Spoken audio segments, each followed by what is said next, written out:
Welcome to the தமிழ்டாக்கீஸ்.net.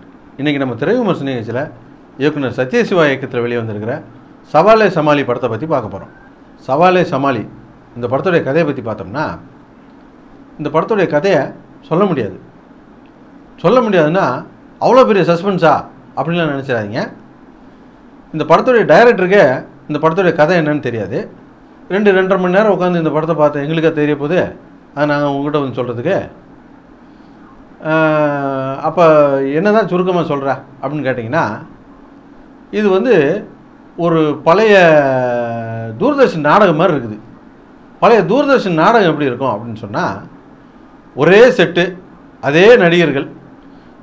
லெஃப்டில் entry கொடுத்தாங்கன்னா ரைட்டில் அவுட்டு கொடுத்துருவாங்க, ரைட்டில் என்ட்ரி கொடுத்தாங்கன்னா லெஃப்டில் அவுட்டு கொடுத்துருவாங்க. இதை பற்றி இன்னும் கொஞ்சம் விளக்கமாக தெரிஞ்சுக்கணும் அப்படின்னு விரும்புனீங்கன்னா யூடியூப்பில் தேடி பாருங்கள் பழைய ட்ராமாவெல்லாம்.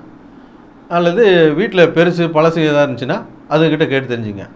இப்போ மேட்ரு அது இல்லை, நம்ம சொல்ல வர விஷயமே வேறு. வருஷத்தில் நூற்றுக்கணக்கான படங்கள் ரிலீஸ் ஆகுது. அதில் பெரும்பாலான படங்களை நாங்கள் பார்த்துருவோம். அதில் சில படங்களுக்கு தான் உங்களுக்கு விமர்சனம் போடுவோம். அதுக்கு முக்கியமான காரணம் என்னென்னா, நாங்கள் கஷ்டப்பட்டு 2-3 மணி நேரம் உட்காந்து பார்த்த படத்தை விமர்சனன்ற பேரில் 2 நிமிஷமோ 3 நிமிஷமோ போட்டு உங்கள் நேரத்தை வீணடிக்க வேணாம் அப்படின்றது தான் முக்கியமான காரணம். இதை கூட நீங்கள் விமர்சனம் அப்படின்னு எடுத்துக்க தேவையில்லை.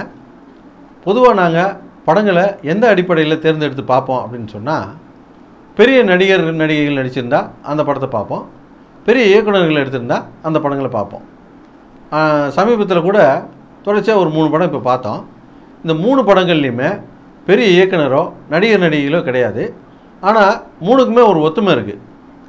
அதில் முதல் படம் என்னென்னா, ஜிகினான்னு ஒரு படம் போன வாரத்துக்கு முந்தின வாரம் பார்த்தோம். அந்த படத்தை பார்த்ததுக்கு ஒரே காரணம், லிங்குசாமி அப்படிங்கிற பேனரில் அந்த படம் வெளியே வந்துச்சு. லிங்குசாமி பல படங்களை தயாரித்தவர், பல படங்களை இயக்குனவர். அதனால் அந்த படத்தை போய் பார்த்தோம். போன வாரம் தாக்கன்னு ஒரு படம் வந்துச்சு.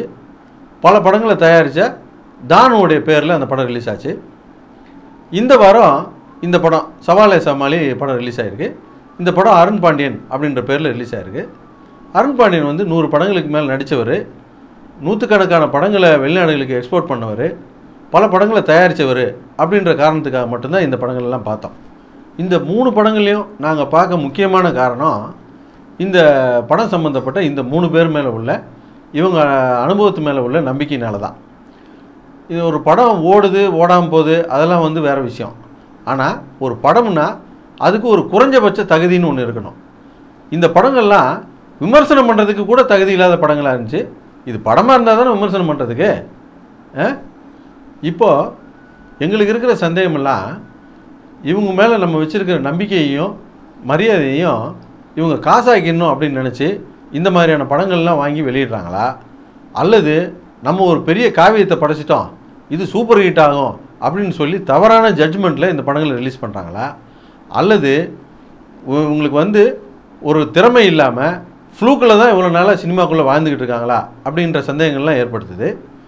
இதில் நம்ம சொன்ன முதல் ரகமாக இருந்தால், அதாவது நம்ம மேலே இருக்கிற ஃபேமை எப்படியாவது காசாக்கிடணும் அப்படின்னு நினச்சி இந்த மாதிரியான படங்கள்லாம் தொடர்ந்து அவங்க பண்ணிக்கிட்டு இருந்தாங்கன்னா அது அவங்களுக்கே ஆபத்தாக முடிஞ்சிட வாய்ப்பு இருக்குது. ஏன்னா அவங்க நாளைக்கு ஒரு பெரிய படத்தை பண்ணால் கூட இவங்க என்னத்தை படம் பண்ணியிருக்க போகிறாங்க, இந்த மாதிரியான படங்களை பண்ணவங்க தானே இவங்க அப்படின்னு சொல்லிவிட்டு இவங்க சந்தேகம் தான் படம் சொல்லுமே தவிர அது அவங்களுக்கு அன்னைக்கு பெரிய பிரச்சனையாக அமைஞ்சிடும்.